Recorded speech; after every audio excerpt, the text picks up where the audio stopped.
तो sorry guys, मैंने आपको यहाँ तक बताया था कि आयामों के एक प्रमुख विशेषता, मुझे कुछ काम आ गया था इसलिए मैंने वीडियो रोक दी थी, ठीक है। और मैंने उतना ही रिकॉर्ड हुआ था जितना मैंने आपको बताया था। चलिए हम कुछ नहीं, आगे आगे हम आपको बताते हैं, ठीक है। यहाँ तक मैंने आपको बता दिया प्रमुख विशेषता, ठीक है।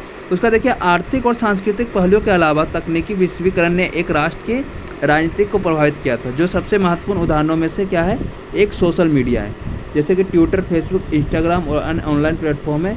ये आपके हो गए, ये आप कुछ लिख लेना। अब चलिए, अब हम दूसरे टॉपिक पे आते हैं। क्या है, जो वैश्वीकरण के तकनीकी आयामों की क्या है, चुनौती है। जो तकनीक आयाम है उनकी चुनौतियाँ, जैसे कि आपको क्वेश्चन आ जाएगा, वैश्वीकरण के तकनीकी आयामों की चुनौतियों का तकनीकों को परिभाषा लिखे, या उनकी जितनी भी तकनीक है उनके बारे में आपको लिखना है। तो पहला आपको लिखना है तकनीकी विभाजन। सबसे पहला आपको तकनीकी विभाजन, ये आपको हेडिंग डाल के उसके बारे में आपको लिखना है, ठीक है। तो इसमें बता दूं तकनीकी विभाजन में कि इसमें यह कहा है कि यद्यपि दुनिया के लगभग हर देश और समुदाय में प्रौद्योगिकी का उपयोग बड़े पैमाने पर हो रहा है, फिर भी राष्ट्रीय समुदाय और ग्रामीण और शहरी क्षेत्रों के बीच एक व्यापक तकनीकी विभाजन मौजूद है। जो गरीब राष्ट्रों और समुदायों के पास अक्सर स्वास्थ्य देखभाल प्रणाली, शिक्षा क्षेत्र या अन्य विकासमूलक क्षेत्रों में सकारात्मक बदलाव लाने के लिए प्रौद्योगिकियों के पहुंच नहीं होती। प्रौद्योगिकी दुर्गमता एक प्रमुख पहलू और सामाजिक एवं आर्थिक असमानताओं का एक संकेतक भी है, ठीक है। जो प्राकृतिक संसाधनों के संरक्षण की क्या है, तुलना में प्रौद्योगिकी का उपयोग अधिकांशतः निष्कर्षण के लिए किया जाता है, जो कई विद्वानों राष्ट्रों के बीच आर्थिक संबंधों की शोषक प्रकृति पर क्या करते, तर्क देते हैं, ठीक है।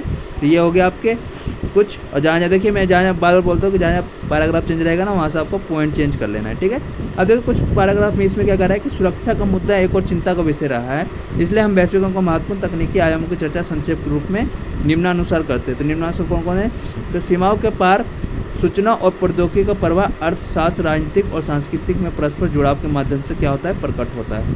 लोगों की आवाजाही और विभिन्न समुदाय में लोगों के बीच अधिक से अधिक संबंध साझा मूल्यों और संस्कृति के निर्माण की ओर क्या करता है, ले जाते हैं। व्यक्ति विचारों और व्यापार की आवाजाही के कारण राष्ट्रीय सीमाएं नरम सीमाओं में बदल रही है। ऑनलाइन सोशल नेटवर्किंग प्लेटफॉर्म और मीडिया का प्रभुत्व ज्ञान निर्माण और प्रसार को प्रभावित करने में एक शक्तिशाली मीडिया के रूप में क्या हो रहा है, उभर रहा है। अन्य आयामों में संरक्षणवादी नीतियों का क्या होता है, पुनरुत्थान शामिल हो सकता है, विशेष रूप से ऐसे उदाहरणों में जब व्यापार की शर्तें असमान हो या कुछ देशों के लिए नुकसानदायक रही हो, ठीक है। तो अवस्थानीय सांस्कृतिक पहचान का पुनरुत्थान भी वैश्वीकरण के एक अन्य आयाम का गठन कर सकता है, जो अक्सर पश्चिमी संस्कृति के अत्यधिक संपर्क में आने की क्या होता है, परिणाम स्वरूप स्थानीय पहचान के विघटन का क्या होता है, कारण होता है, ठीक है। यह आपको कुछ हो गए, वो आपको लिख लेना है, ठीक है, और ध्यान से पढ़ना है, ठीक है। अब चलिए हम दूसरी हेडिंग की बात करते हैं कि अब दूसरा हमारा आता है वैश्वीकरण विरोधी आंदोलन। क्वेश्चन है जैसे आपका आगे, तो वैश्वीकरण के विरोधी आंदोलन क्या थे, उनके बारे में चर्चा कीजिए। ये आपको क्वेश्चन बन गया। अब आपको लिखना है कैसे, तो मैं आपको ट्रिक बताऊंगा गाइस कैसे लिखना है। तो चलिए इसके ऊपर हम थोड़ी बात कर लेते हैं। देखिए इसमें क्या है, जैसा कि हमने वैश्वीकरण के विभिन्न आयामों पर चर्चा कर दी है, तो हमारे लिए वैश्वीकरण के एक अन्य आयाम पर ध्यान केंद्रित करना भी क्या है भाई, आवश्यक है। चलो सही बात है कि हमने सारा कुछ पढ़ लिया, तो इसे भी थोड़ा हम केंद्र कर ले, पढ़ ले इसको भी, जिसकी अवधारणा वैश्वीकरण के विरोधी आंदोलन के रूप में की गई है। तब देखिए इसके आंदोलन क्या होगी, तो ये भी थोड़ा मैं आपको बता दूं कि हालांकि इस सब की कोई सटीक परिभाषा नहीं है। वैश्वीकरण विरोधी आंदोलन को 20वीं शताब्दी के अंत के उन सामाजिक आंदोलनों के रूप में वर्णित किया जा सकता है जिन्होंने दुनिया में विकास की वर्तमान प्रकृति के प्रति अपना विरोध व्यक्त किया। वो मौजूदा बाजार संचालित अर्थव्यवस्था के खिलाफ अत्यधिक आलोचनात्मक है।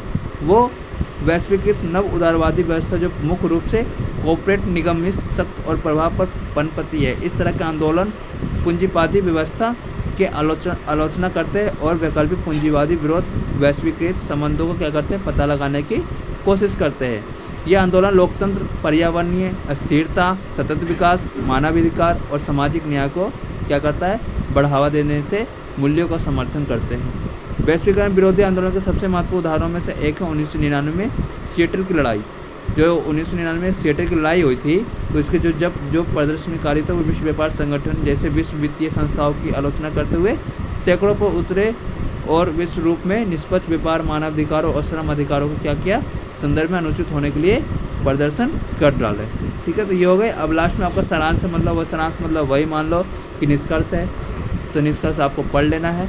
तो मैंने आपको पॉलिटिकल साइंस ग्लोबलाइजेशन का सेकंड सेमेस्टर का 2 चैप्टर आपको कंप्लीट करा दिया है। वो आपको पढ़ लेना है ध्यान से। अब मैं आपको जल्द ही तीसरा क्वेश्चन भी करवाऊँगा। देखिए थोड़ा महत्वपूर्ण क्वेश्चन है, ये भी आपको लिख लेना है, उसके बारे में पढ़ भी लेना है। ग्लोबल विलेज का क्या अर्थ है और ये वैश्वीकरण से कैसे अलग है, ठीक है। वैश्वीकरण के सांस्कृतिक आयामों की चर्चा कीजिए। देखिए जैसा सांस्कृतिक आयाम आ सकता, तो मैं यही कहूँगा गाइज कि आयाम आपको बहुत ध्यान से पढ़ के जाना है। वैश्वीकरण के तकनीक आम क्या चुनौतियाँ, ये आपको पढ़ के जाना है, ठीक है। और बाकी तो कुछ नहीं है, बाकी आपको देखिए तीसरा चैप्टर में आपको जल्दी करवाऊँगा, ठीक है। तो आपको पहले इतना आप पढ़िए। Thank you so much. जय हिंद, जय भारत। अगर गाइज वीडियो अच्छा लगे तो जरूर एक कमेंट कीजिएगा, लाइक कीजिएगा। जो भाई चैनल पर नए हैं तो चैनल को दबा के सब्सक्राइब कर दीजिए। Thank you.